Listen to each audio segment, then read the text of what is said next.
नमस्ते बंधु, आपका दफ्तारी परिजात में स्वागत है। ये आपके 1 जनवरी से लेके 14 जनवरी तक की जनरल टैरो रीडिंग्स हैं, जहाँ हम देखेंगे कि आपकी एनर्जी क्या है, वहाँ क्या ब्लॉक आ सकता है और उस ब्लॉक का या चैलेंज का क्या सॉल्यूशन होगा। तो पहली नज़र में ही ये फोर्टनाइट आपके लिए इम्पोर्टेंट होगी। दो मेजर अरकाना के कार्ड्स हैं, पॉजिटिव कार्ड्स हैं। इवन 6 ऑफ वॉन्ड्स जो आपके चैलेंज की पोजीशन में आया है, वो भी एक अच्छा कार्ड है।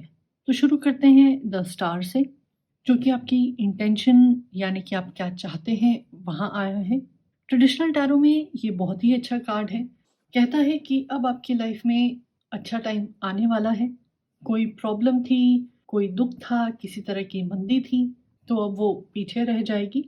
तो हम कह सकते हैं कि इस फोर्टनाइट आप चाहते हैं कि आपने जो प्लान्स बनाए थे, जो आपने मेहनत की थी और बड़ी अच्छी तरह आपने अपने फ़र्ज़ को निभाया था, उसका अब आपको फल मिलना चाहिए। और ख़ास करके कोई ऐसा सपना या गोल पूरा हो, जिसके बारे में आप काफ़ी टाइम से सोच रहे थे, कोई ना कोई कदम उठा रहे थे। यहाँ आपका एक्शन, आपकी सोच आपको अपने गोल के एक कदम और पास ले आई हो।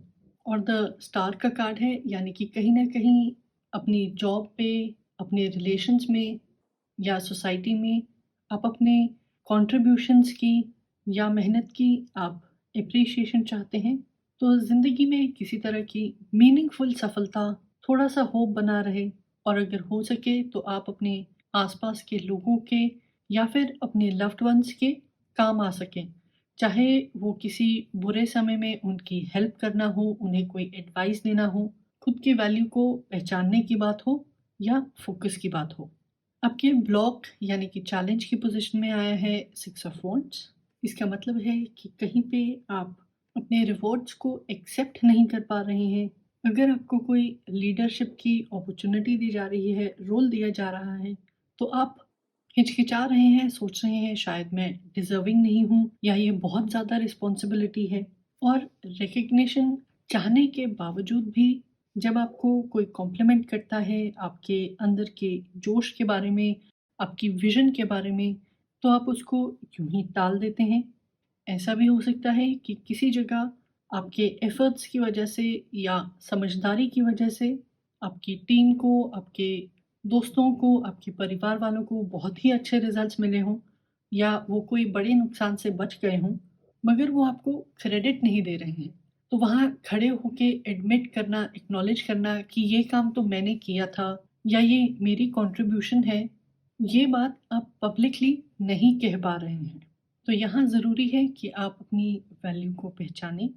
ऐसा नहीं है कि दूसरों की बातें या दूसरों के कॉम्प्लीमेंट्स को सुनकर या फेस वैल्यू पर ही आप ले लें, ताकि वो आपको एरोगेंट बना दे या फिर गुरूर पैदा करें। मगर इसका मतलब ये नहीं है कि आप अपने आप को अंडर एस्टिमेट करें। ज़रूरी नहीं है कि जब आप अपनी स्किल्स, अपनी अचीवमेंट्स के बारे में बात करते हैं, तो वो ब्रैगिंग हुई, बल्कि ये मौका है कि आप बेटर कॉन्टैक्ट्स ढूँढ पाएँ, किसी अच्छी पोज़ीशन के लिए, अच्छी सैलरी के लिए नेगोशिएट करें और इतनी जो आपने मेहनत की है, उसका थोड़ा बहुत फल एन्जॉय करें, अपनी फैमिली मेंबर्स के साथ, दोस्तों के साथ सेलिब्रेट करें।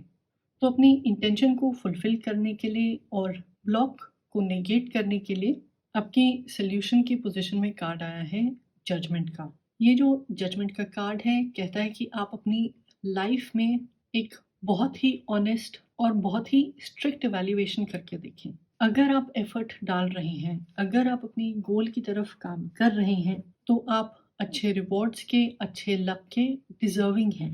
दूसरों की मदद करना अच्छी बात है, एक सपोर्टिव रोल में बैक एंड पे सपोर्ट देना अच्छी बात है, मगर आपके जो खुद के ड्रीम्स हैं, आपका जो खुद का एफ़र्ट है, आपकी वहाँ पे भी कुछ ज़िम्मेदारी है।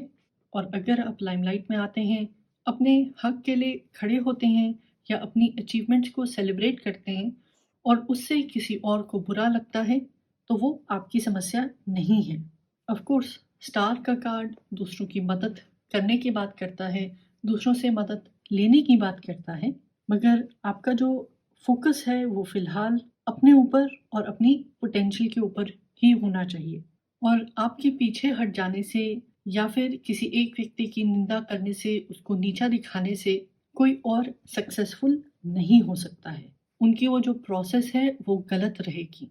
तो किसी और की सफलता या किसी और के सपनों के लिए आपको अपने ड्रीम्स, अपने गोल्स को दबाने की ज़रूरत नहीं है, बल्कि जो स्टेप्स आप लेते आए हैं, अगर वो आपके गोल पर, आपके पर्पस पे फ़ोकस्ड रहे हैं, तो प्राउडली खड़े होके उन्हें अनाउंस करें, उन्हें सेलिब्रेट करें, ताकि आपकी जो क्रिएटिव एबिलिटी है, आपका जो नेवर से डाई एटीट्यूड है या आपके जो टैलेंट्स हैं, उनके बारे में लोगों को भी पता चले।